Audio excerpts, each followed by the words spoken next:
Hey guys, welcome to my YouTube channel.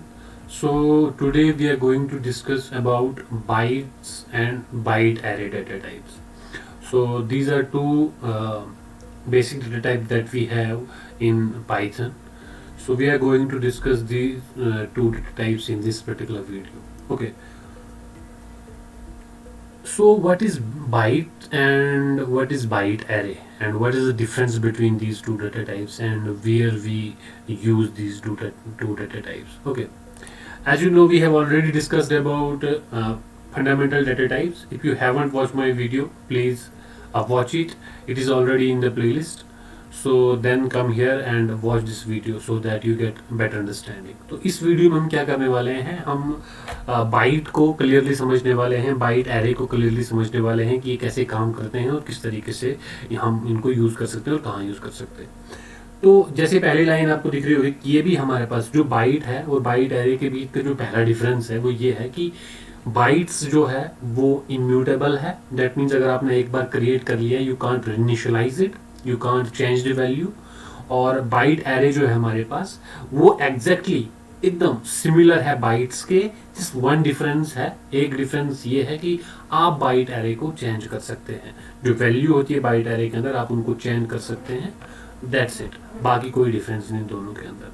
अब आप सब सिमिलर होंगे. जैसे सपोज करो मैंने एक सीक्वेंस क्रिएट करी 1 2 3 4 5 करके. ठीक है, ठीक है, 3 4 और 5 करके मैंने एक सीक्वेंस क्रिएट करी. अब सपोज करो मेरे पास ये सीक्वेंस ऑलरेडी है.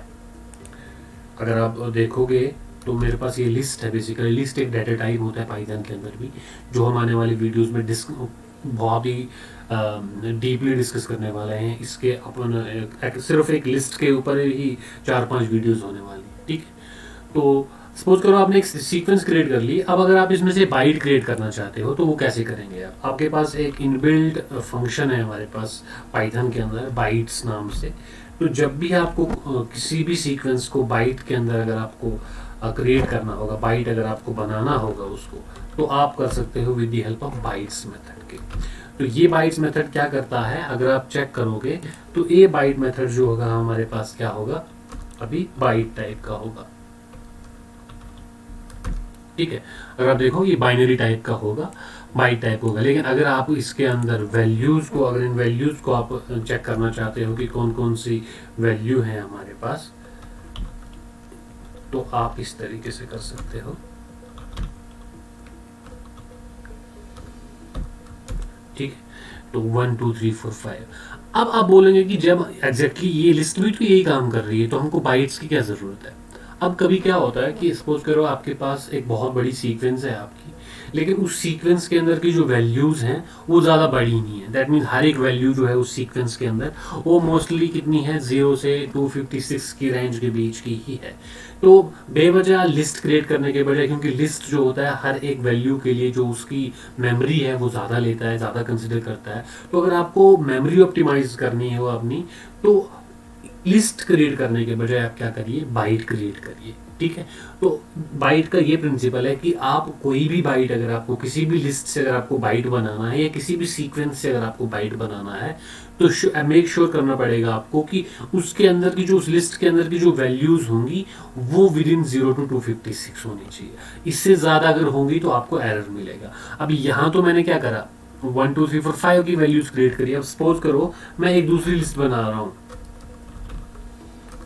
ठीक है, मैं एक दूसरी लिस्ट बना रहा हूँ और यहाँ पे मैं 2 3 4 और यहाँ पे 256 कर रहा हूँ. ठीक है, मैंने एक लिस्ट बनाई और मैं इस लिस्ट को बाइट्स में कन्वर्ट करना चाहता हूँ.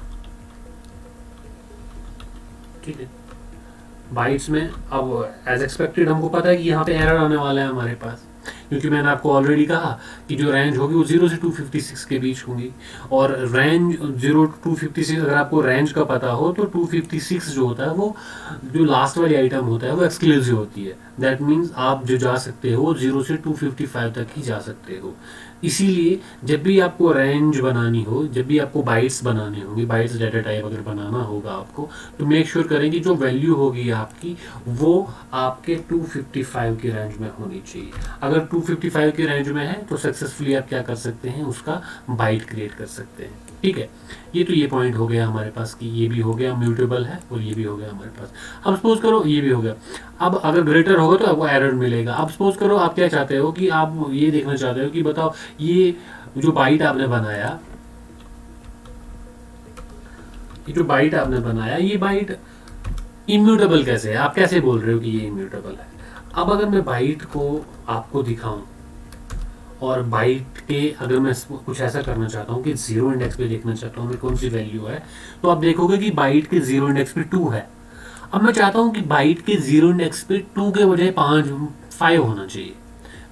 जैसे I want to change this 2, I want to replace this 2 with 5, मैं 5 से रिप्लेस करना चाहता हूँ इसको, तो उसके लिए मुझे असाइनमेंट परफॉर्म करना पड़ेगा।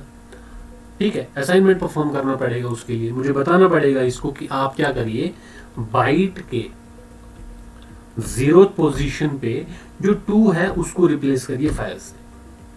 जिस मोमेंट मैंने ये बताया ये मुझे एरर दे देगा, एग्जैक्टली वही एरर जो मैंने लास्ट वीडियो में आपको दिखाया था स्ट्रिंग के साथ, कि जब आप स्ट्रिंग में इनिशियलाइजेशन करना चाह रहे थे, वो ये बता रहा था कि object does not support item assignment. और ये क्या एरर तभी आता है, उसी डाटा टाइप में देखने को मिलेगा आपको जो आपका इम्यूटेबल होगा। दैट मीन्स आपका वो डाटा टाइप इम्यूटेबल है, still you want to reinitialize that value, you want to change the value. ठीक है, तो तभी आपको ये मिलेगा। तो ये आपको प्रूफ मिल गया कि ये भी हमारे पास क्या है, इम्यूटेबल है। ये इम्यूटेबिलिटी प्रिंसिपल जो है, इम्यूटेबिलिटी प्रिंसिपल, उसको फॉलो करता है। ठीक है, अब इसी एक चीज को सॉल्व करने के लिए, इसी एक चीज को मतलब डिफरेंस के लिए हमने क्या क्रिएट कर दिया, बाइट एरे क्रिएट कर दिया। अदरवाइज ये बिल्कुल सिमिलर है। आपको सिर्फ अगर आपको बाइट एरे बनाना होगा तो आप क्या करेंगे, एग्जैक्टली बाइट्स की तरह ही है, लेकिन हमारे पास अगर जैसे हमने लिस्ट बनाया हुआ है अब यहाँ पे, ठीक है, अगर आप लिस्ट को देखें तो लिस्ट में ये वैल्यूज हैं हमारे पास अवेलेबल है। अब मैं चाहता हूँ कि इसी लिस्ट को मैं क्या करूँ, बाइट एरे में कन्वर्ट करूँ। ठीक है, तो मैंने बाइट एरे करा। ठीक है,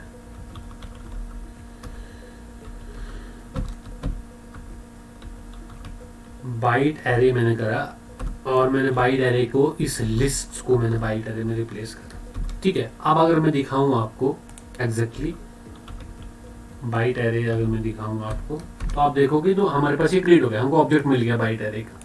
अगर आपको वैल्यूज भी क्रिएट करनी होंगी, प्रिंट करनी होंगी, कौन सी वैल्यूज हैं इसमें इसके अंदर, तो उसके लिए लूप होगा जो हम आने वाले वीडियो में डिस्कस में पढ़ेंगे।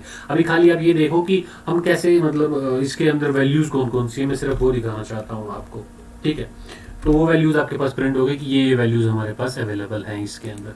अब एग्जैक्टली उसी तरीके से मैं इसमें भी क्या करना चाहता हूँ, अगर मैं देखूं कि बाइट एरे जो है मेरा, बाइट एरे के 0 इंडेक्स पे मेरे पास ये वैल्यू अवेलेबल है। अब ये वैल्यू जैसे ही अवेलेबल है, अब मैं चाहता हूँ एग्जैक्टली वही चीज़ करना चाहता हूँ कि फाइल से रिप्लेस करना चाहता हूँ इसको भी। ठीक है, तो 0th इंडेक्स पे बाइट एरे के अंदर जो 2 वैल्यू है उसको मैं 5 से रिप्लेस करना चाहता हूँ। ठीक है, सक्सेसफुल डन हुआ, कर पाया मैं अगर देखूं अब वैल्यू बाइट एरे के अंदर, बाइट एरे के 0 इंडेक्स पे अगर मैं वैल्यू अब देखूं, 0 इंडेक्स पे अगर मैं वैल्यू देखूं तो आपको देखने को मिलेगा कि मुझे 5 मिला। दैट मीन्स अभी मैंने क्या करा, अपडेट कर पाया मैं उस वैल्यू को। तो यहाँ पे मतलब ये इम्यूटेबल है, आप इसको चेंज कर सकते हो, ये चेंजेबल है। तो यही एक डिफरेंस है बाइट और बाइट एरे के अंदर, अदरवाइज कोई डिफरेंस नहीं है। आप बाइट एरे भी 0 से 256 तक ही बना सकते हो। ठीक है, बाकी कोई डिफरेंस नहीं है। अब इस ये हमारा क्या था, बाइट और बाइट एरे जो फंडामेंटल डाटा टाइप्स के बाद का जो टॉपिक था वो ये था, ट्यूटोरियल जो था वो ये था। अब यहाँ पे हमारे पास पाइथन के अंदर कुछ और डाटा टाइप्स भी हैं, जैसे लिस्ट है हमारे पास, टपल है, सेट है, डिक्ट है, फ्रोजन सेट है, लेकिन वो अपने आप में एक बहुत बड़ी डाटा लेक्चर है। अपने आप में एक ही डाटा टाइप के ऊपर मैं 5-6 लेक्चर्स या 10 लेक्चर्स भी डिलीवर कर सकता हूँ आपको। तो मैं लैंग्वेज फंडामेंटल्स का जो पहला हमारा टॉपिक था, पहला जो हमारा पार्ट था, मॉड्यूल था, मैं उसमें इन सब को डिस्कस नहीं करने वाला हूँ। इनको मैं हर एक के लिए अंदर एक सेपरेट मॉड्यूल बनेगा हमारा, एक सेपरेट वीडियोस आएंगे हमारे पास। ठीक है, इनको मैं तब डिस्कस करूंगा। उससे पहले मैं क्या डिस्कस करना चाहूँगा, लैंग्वेज के जो ऑपरेटर्स हैं वो कौन कौन से हैं। जब हमको लैंग्वेज के ऑपरेटर्स का पता चल जाए, लैंग्वेज के ऑपरेटर्स के बाद हम इसके अंदर जो हमारी स्टेटमेंट्स हैं, जो हमारी लूप्स हैं या डिसीजन स्टेटमेंट्स हैं हमारे पास, वो कैसे काम करती हैं। वो जब वो दो कॉन्सेप्ट्स भी हमारे क्लियर हो जाएंगे, फिर हम पैकेजेस पे आएंगे कि हम कैसे पाइथन फाइल बनाएंगे, कैसे उसको सेव करेंगे। उसके बाद हम इनको डिस्कस में करेंगे सो दैट हमें थोड़ा रियल टाइम प्रोग्राम बना सकें, बड़े बड़े रियल टाइम यूज़ कर सकें उनका, जहाँ पे हम इनको बेटर थॉरली अंडरस्टैंडिंग ले सकें इन सब की। ठीक है, अभी के लिए इतना ही। अगर आपको ये वीडियो पसंद आई तो वीडियो को लाइक करिए, शेयर करिए और चैनल को सब्सक्राइब करिए।